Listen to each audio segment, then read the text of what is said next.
오늘 본문 누가복음 12장 49절에서 59절의 말씀은 예수님은 당신의 십자가 심판의 불이 우리에게 붙여지기를 더없이 바라시지만 이 불이 붙여지게 되면 필연적으로 십자가 심판의 수용과 거부를 둘러싸고 집안의 분쟁이 일어나게 된다.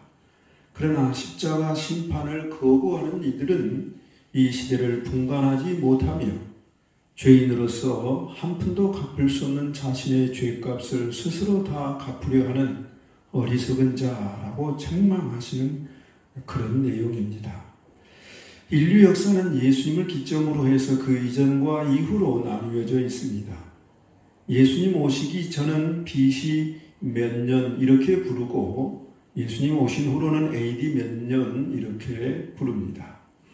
BC의 크라이스트와 AD의 도미니는 다 예수님을 말합니다.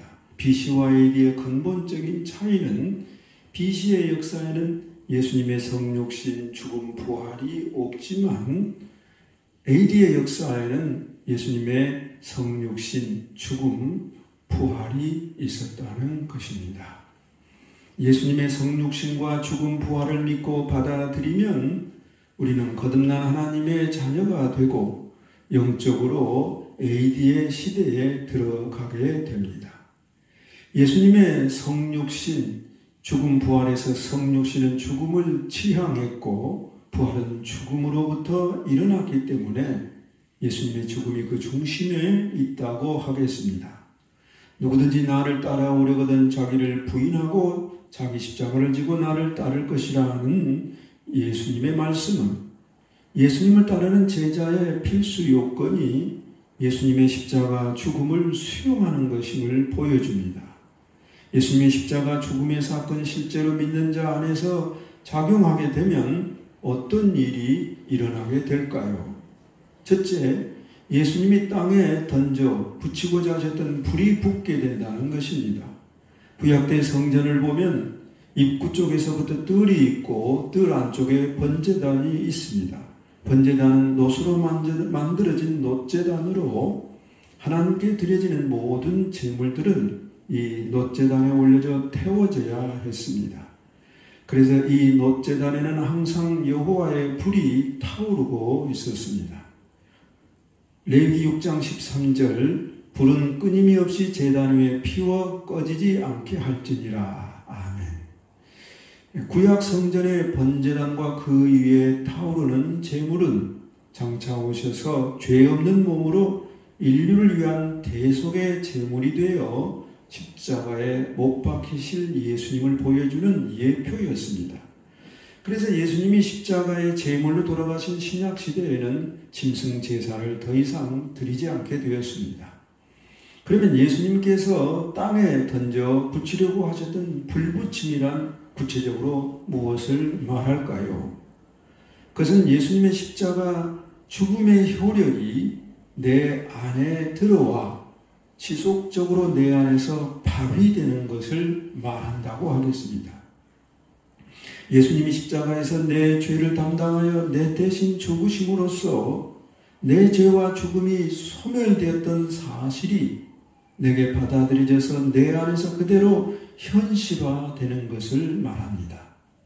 코로나 사태로 인하여 어려움을 겪고 있는 소상공인들을 지원하기 위해 국회에서 추경법이 통과되고 1차, 2차 재난지원금이 그분들에게 지불되었습니다. 재난지원금 지원 대상이 되는 소상공인은 재난지원법이 정한 그 기간 안에 신청하면 재난지원금이 그 사람 계좌로 입금되어 그 사람 것이 되지만 만일 이 사람이 그것을 모른다거나 안다고 해도 신청하지 않으면 지원금이 자기 것이 되지 않습니다. 마찬가지입니다. 예수님이 십자가에서 내 죄와 죽음을 대신 담당하여 죽으심으로써 내 죄와 죽음이 소멸되었다는 사실을 내가 모른다거나 알아도 그것을 내게 받아들여 적용하지 않으면 그것이 내 것이 되지 않습니다. 예수님은 내 죄와 죽음을 소멸하여 당신의 십자가 죽음의 능력을 내가 받아들여 계속 그것을 내게 적용함으로써 죄와 죽음이 내게서 소멸되고 죄와 죽음의 세력에 내가 더 이상 끌려다니지 않기를 간절히 바라신다는 것입니다. 이외에 다른 무엇을 더 바라시지 않을 정도로 바라신다는 것입니다. 십자가의 진리가 작동하면 내 안의 죄와 죽음을 소멸시키고 나아가 내 죄와 죽음을 통로로 해서 내 안에 들어와 있던 마귀와 온갖 귀신들도 발붙일 곳이 없어서 떠나가게 됩니다. 둘째, 십자가의 진리가 작용하면서 우리가 구체적으로 경험하는 것은 무엇일까요? 하나는 내 자신 안의 분쟁이고 다른 하나는 나와 가장 가까이에 있는 가족 친지들과의 분쟁입니다. 우리는 하나님의 자녀가 되기 이전의 범죄한 아담의 후손으로서의 옛사람의 삶의 방식에 익숙해 있어서 자녀가 된 이후에도 옛사람의 삶의 방식을 따라 행동하는 가운데 많은 시행착오를 범하게 됩니다. 에베소 4장 22절 이하에 보면 옛사람은 유혹의 욕심을 따라 썩어져가는 구습을 따르는 옛사람이고 새사람은 하나님을 따라 의와 진리의 거룩함으로 지으심을 받은 새사람입니다. 이 둘이 내 안에서 서로 주도권을 잡으려고 대리 분쟁하게 되는데 나는 옛사람에게 더 익숙해 있어서 옛사람에게 끌려가 죄를 짓는 경우가 많습니다. 이때 성령님께서 나로 죄된 옛사람에게서 돌이키도록 깨우쳐 주시고 나는 그때마다 돌이켜 회개하게 됩니다. 때로는 성령님의 징계를 받아 육체의 고난을 당하기도 합니다. 베드로전서 4장 1, 2절 말씀입니다. 그리스도께서 이미 육체의 고난을 받으셨으니 너희도 같은 마음으로 갑옷을 삼으라. 이는 육체의 고난을 받은 자는 죄를 그쳤음이니 그 후로는 다시 사람의 정욕을 따르지 않고 하나님의 뜻을 따라 육체의 남은 때를 살게 하려 함이라. 아멘. 거듭나 새사람 된 신자가 죄에 끌려다니고 마귀에게 매인 생활을 하다 보면 로마서 7장 24절에 오라 나는 곤고한 사람이로다 하는 바울 사도의 고백처럼 영적으로 심한 곤고함과 함께 답답함을 느끼고 어서 빨리 이러한 상태에서 벗어나기 위해 예수님의 십자가에 더 집중하게 되고 마침내 그 십자가의 능력을 통해 죄를 그치게 됩니다. 마치 불뱀에 물려 고통의 신음소리를 내며 죽어가던 이스라엘 백성들이 장대 위에 달린 놋뱀을 쳐다봄으로써 죽음에서 살아나게 되고 그 이후로는 신기하게도 더 이상의 원망과 불평을 그치게 되는 것과 같습니다. 이때부터 우리는 내가 온 것은 양으로 생명을 얻게 하고 더 풍성히 얻게 하려 함이라는 말씀처럼 예수님의 풍성한 생명의 삶으로 나아가게 되는 것입니다. 그러면서 우리가 경험하게 되는 두 번째 분쟁은 가족 친지들과의 분쟁입니다. 내게서 예수님의 십자가와 생명의 풍성한 역사가 이루어질수록 나와 가장 가까운 가족 친지들이 아직 거기에 이르지 못하여 죄에 붙잡혀 있고 마귀의 억압에 매여 있는 것을 보게 되면 다시 말해 영적으로 이미 AD의 시대인데 여전히 BC의 시대를 살고 있는 것을 보게 되면 답답함을 느끼고 이를 알려서 벗어나게 하려고 할 것입니다. 그런데 문제는 듣는 이들의 심령이 그것을 진실로 갈망하지 않고 귀찮아하면서 너나 잘 믿으라고 하면 분열이 생기게 될 것입니다. 이 분열을 배후에서 강력하게 조종하는 자가 있으니 곧 마귀입니다.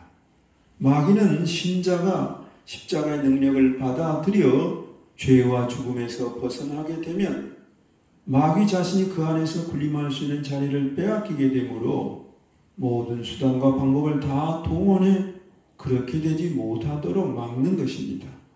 그래서 한 집안에서도 AD파와 B씨파로 나뉘어 분열이 일어나고 분쟁이 발생하게 됩니다. 여기서 예수님은 지금까지 당신의 제자들을 대상으로 말씀하시던 데서 돌이켜 자신을 따르는 무리를 향해 말씀하시는 방식을 취하여 영적 AD의 시대로 들어오지 않으려고 하는 자들을 향해 두 가지 책망을 하셨습니다. 첫째는 누가복음 12장 56절 천지의 기상은 분간할 줄 알면서 어찌하여 이 시대는 분간하지 못하느냐는 책망입니다. 영적으로 보면 지금 시대는 천지 만물 모든 피조물도 이 시대가 BC 시대가 아니고 AD의 시대임을 알고 있습니다. 로마서 8장 19, 21절에 피조물에 고대하는 바는 하나님의 아들들이 나타나는 것이라고 했습니다. 이는 아담의 범죄로 피조물이 허무한데 굴러 떨어졌지만 예수님 오셔서 십자가를 지신 후에는 십자가 진리로 말미암아 하나님의 자녀들이 나타나게 되고 그러면 다시금 피조물들이 허무한 데서 벗어나 하나님 자녀들의 영광의 자유에 이르게 되므로 피조물들이 하나님의 아들들이 나타나기를 고대하고 있다는 것입니다. 피조물들도 지금이 BC의 시대가 아니고 AD의 시대임을 알고 있는데 자기를 따르는 무리들이 이 시대를 분간하지 못한다는 책망의 말씀이라고 하겠습니다. 둘째는 십자가를 통한 BC 시대에서 AD의 시대로의 전환을 거부하는 무리들은 자신들의 죄에 대한 예수님의 대속의 죽음을 거부하는 것이기에 자신들의 죄에 대한 고발과 옥의 갇힘을 면하기 위해서는 자기들 스스로 그 죄값을 치르되 한 푼도 남김없이 다 치러야 한다는 것입니다. 이것이 59절 네게 이르노니 한 푼이라도 남김이 없이 갚지 아니하고서는 결코 거기서 나오지 못하리라는 책망입니다. 모든 인간은 하나님 앞에서 자기 스스로는 죄값의 한 푼도 갚을 수 없는 죄인입니다. 따라서 한 푼도 남김없이 다 갚지 않고서는 옥에서 나오지 못하리라는 말씀은 강한 책망의 말씀이라고 하겠습니다. 오늘도 주님은 진실로 주님을 따르고자 하는 제자들에게는 죄와 죽음과 마귀 귀신의 세력들을 소멸하는 십자가 제단에 불을 붙여 타오르게 하심으로써 성화의 거룩한 삶으로 인도하십니다. 불이 꺼진 심령에는 어둠의 세력, 죄와 죽음과 마귀와 온갖 귀신들이 깃들이게 되지만 불이 타오르는 심령에는 이것들이 들어올 수가 없습니다. 저와 동영상을 시청하는 모든 분들이 예수님이 성령으로 붙이시는 십자가 제단의 불이 심령에 항상 타오름으로써 어둠을 물리치고 거룩의 빛을 비추며 성화의 삶을 살아갈 수 있기를 간절히 기도드립니다.